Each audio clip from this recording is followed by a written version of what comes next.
So, promo cards. Some are worth thousands while others can be worthless. Now, before I go into the top 10 best modern promo cards ever made, I'd love to give this incredibly unique EBGAMES stamped Ogerpon promo card. This was released as a special promo for only Australia and New Zealand. Now, if I reply to your comment with this specific Squirtle emoji, well then, well done, you've got this card getting sent your way. And also, if this is your first time tuning in, my name is Phil and I'm a marketing professional who has now created this Pokemon investing, Pokemon collecting YouTube channel. Feel free to like and subscribe to the channel. Now, before I go into this list, for you to gain the most impact as a viewer, there's two areas we need to focus on. Firstly, what is a promo card? And secondly, what defines a modern card? So let's answer the first one, right? Okay, so promo cards are any cards obtained in special ways. So a good rule of thumb is if you cannot pull the card in a booster pack, then it's most likely a promo card. Literally, that's it. So promo cards are given in very unique ways. This includes having them as promotional cards inside Elite Trainer boxes, receiving them in store when pre-ordering a video game, or coming in special collection boxes. Okay, so now to the second point in what defines a modern Pokemon card. Now, that is very up for debate. You'll get very different answers depending on which collector you ask, and it really depends on where you actually see the cutoff period, right? Traditionally, modern cards have been anything from 2010 and onwards, though honestly, that doesn't work for me at all, as it feels like that's a completely different era. For this video in particular, I consider modern Pokemon cards from anything from Generation 7, the Sun and Moon era, and above. Technically, I personally believe we have a new modern era for Pokemon cards that actually started with the Sword and Shield era, but that's a discussion for another video. However, it should be noted that the pricing and the value of the cards has nothing to do with the selections in this video. I have decided this by looking over the promo's artwork, the uniqueness of obtaining the promo cards, how well they were thought out, and how creative they are. However, without further ado, let's get into the top 10. Now, in the 10th spot, we are sitting with the Umbreon and Darkrai Tag Team GX promo card. This is straight up a 10 out of 10 artwork containing two of the most popular ace Pokemon within a card. This was always destined to be popular from the get-go. This card is only available when purchasing the Pokemon TCG Tag Team Powers collection box, which is now ridiculously expensive to find sealed. However, this card is sensational and it is very unique. The Tag Team era was iconic for Pokemon, though what I love about this card is the unique pose of the Pokemon. They genuinely feel like a team of darkness working together, and the art style has this skyscraper night theme. Umbreon and Darkrai both have enormous fan bases, and the fact that they both made it onto a card artwork together is incredible. This is one of the best promo cards ever made, and it deserves a spot in the top 10. Now, moving on to number 9, it is the first card of the Scarlet and Violet era, the Japanese pre-order Pikachu promo. This card was only available in Japan for people who pre-ordered the Scarlet and Violet video games, and it really makes you wonder if we will get a special promo for the Legend ZA game coming out in 2025. Now, I love this card, but before I explain it in detail, it's a good time to talk about FlexiSpot, who are the paid partners of today's video. So FlexiSpot actually sent me this chair that I'm sitting on right now, and honestly, it's been a game changer. So as you guys know, I rip packs on my channel and I'm constantly sitting down, whether it's for work or whether it's for video editing or leisure or for whatever I'm doing, I'm usually sitting down. I have to admit the design of the chair has actually made quite a difference, and the reason for this is because I can actually adjust the chair's armrest as needed, and I can swap it for different tasks. So for example, the C7 chair is actually adjustable in nearly all directions you can imagine, from armrest to go forwards and backwards, sideways, and even in and out. Now, not only that, but I actually game a lot as well, and the chair has an option to swap between a work mode and like a relax mode, right? Which is basically where you can actually tilt back, have the footrest pulled out, and it's like perfect for gaming. It's been a pretty noticeable difference from my old chair. I mean, my old chair was fine, though I've actually noticed a pretty big difference when I can customize my chair to my body's needs. And when I say customize, I mean I can literally customize everything from the seat depth to the rest height, the angle, and the self-adaptive back support, which you can actually adjust as needed. So definitely feel free to check it out if you think it would be useful to you. And if for any reason you're worried that it might not be the right fit, or you think it may not be for you, you don't have to stress, because FlexiSpot actually offers a 30-day trial period, so you don't need to worry about second guessing yourself. Check out the video description, and you can even use the unique code if you think this would be beneficial to you. Now, when it comes to the Scarlet and Violet pre-order promo, this card looks sensational. sensational, and I love how it has such a warm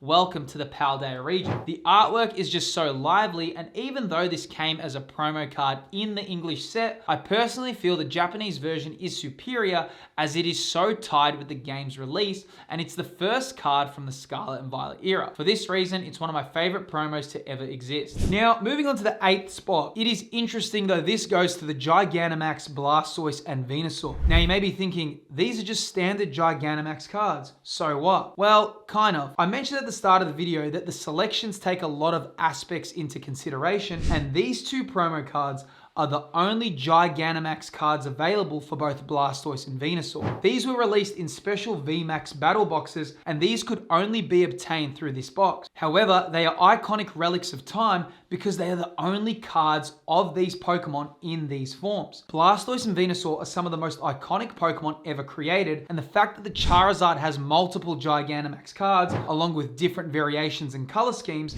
leaves these two as two very interesting nuggets that could one day become incredibly sought out. Just like how Mega Evolution cards are having a bit of a resurgence, Gigantamax Pokemon may follow the same route when the nostalgia peak comes around. Now, moving on to spot number 7, it is the Espeon and Deoxys GX Tag Team promo. Dude, what an amazing artwork. This card is sensational and it looks absolutely incredible. I love the heroic look and how well designed it is. It can only be obtained through the Espeon and Deoxys GX Tag Team Powers collection box. Because the cards can get damaged during transit and they move around on shelves, finding this card in a high grade is a nightmare. Nonetheless, this is a stunning artwork that is a trophy of the iconic tag team era. Now for the 6th spot, it's the collaboration between the Pokemon Company and the Japan Post Service. Don't even ask me how this happened. It almost seems unbelievable, but yet here we are. Now, this is excellent because the post office promo box contains Pikachu and Cramorant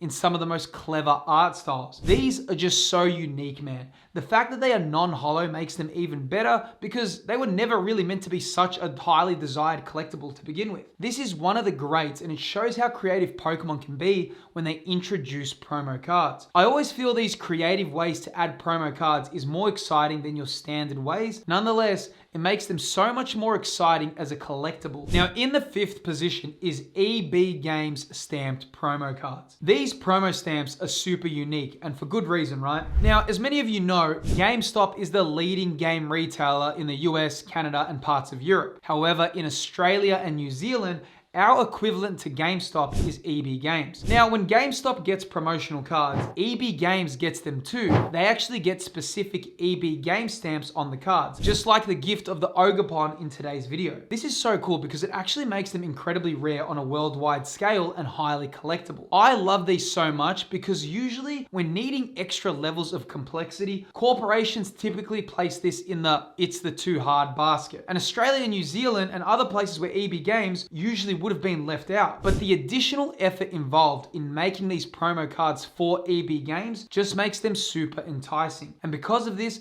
they are definitely super collectible on a worldwide scale. These are awesome little nuggets that hardcore collectors love. If you can get your hands on one of these outside of Australia and New Zealand, you know that there are only a few. Now, moving on to spot number 4, it is Van Gogh Pikachu. So here's a fun fact. I actually despised this card upon its release. Now, not because of the card, but because I just had these vivid memories of people like climbing up and down and literally getting in all-out brawls because of this card. However, as time has passed, I've kind of forgotten about that, and I've come to realize that this card is actually incredible and it's iconic in its own way. Now, if you're unaware or new to collecting, last year the Van Gogh Museum and Pokemon collaborated on this very unique card. You could acquire this card when visiting the Van Gogh Museum, which I think is really cool. This kind of creativity is what really makes promo cards stand out and have their own unique flair. However, due to the crazy demand and the problems it caused, the Pokemon Center actually started giving away the Van Gogh Pikachu card as a special bonus when you purchased specific Van Gogh products from the Pokemon Center store, which did ultimately help its availability. And we may never actually get this style of promo ever again, though it has become very iconic for its time period. Nonetheless, this card will remain iconic for its point in Pokemon card collecting history. Now in the 3rd position, it is the special delivery Bidoof. This card was funny, but it was a bit of a mess, right? So to simplify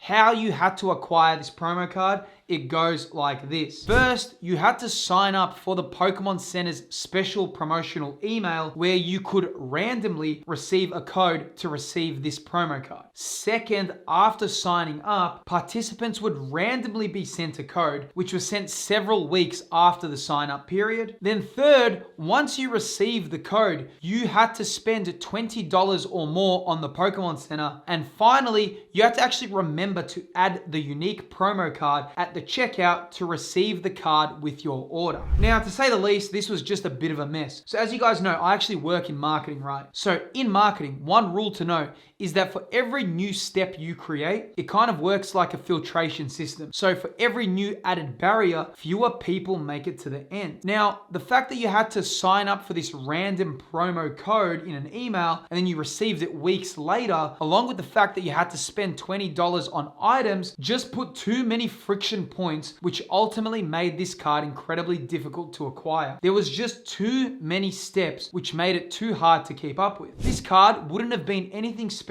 if it was just a promo card for a minimum $20 spend on Pokemon Center. It was all the other unique steps that made it so iconic and sought after. Whoever actually got their hands on this card was intentionally focused on acquiring it, and this card is a pure example that fortune favors the bold. For this reason, this card feels like it deserves a spot in the top 10. Now, moving on to spot number 2, it is the upcoming Magneton promo card from Surging Sparks, but especially the Pokemon Center stamped version. This is straight up a sensational card. This Magneton is an iconic Generation 1 Pokemon, and it is a Shinji Kanda artwork, who is the illustrator behind Giratina V and the Magikarp illustration rare. You can really see his artistic influence on the card, but in all honesty, the colors, the design, and the feel of this promo, I just absolutely love it, and I think this is a real step in the right direction for the Scarlet and Violet era. Scarlet and Violet era has been quite strong on promo cards, and this is a perfect example. To acquire this card, you need to purchase Surging Sparks Elite Trainer boxes, and if you do buy the Pokemon Center version, which is only sold on the Pokemon Center store, you do get the unique stamped promo variation,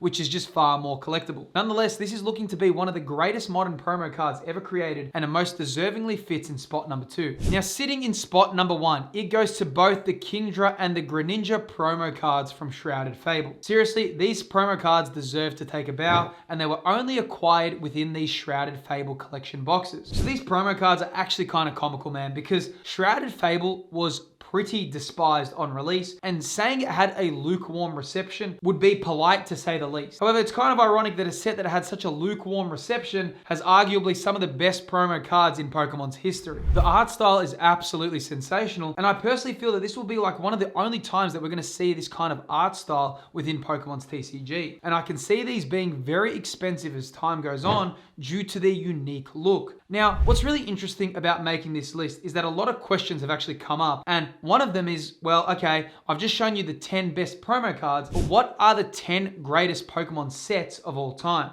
Well, the answer to that question is packaged right within this video here. Within this video, I review the top 10 Pokemon sets of all time, and this video took me over 50 hours to make and contains the best of my 20-year TCG experience. Within this video, you get to learn about Pokemon's TCG history, and you get to see the best Pokemon sets ever created. Click that video on screen and we'll talk more about it there.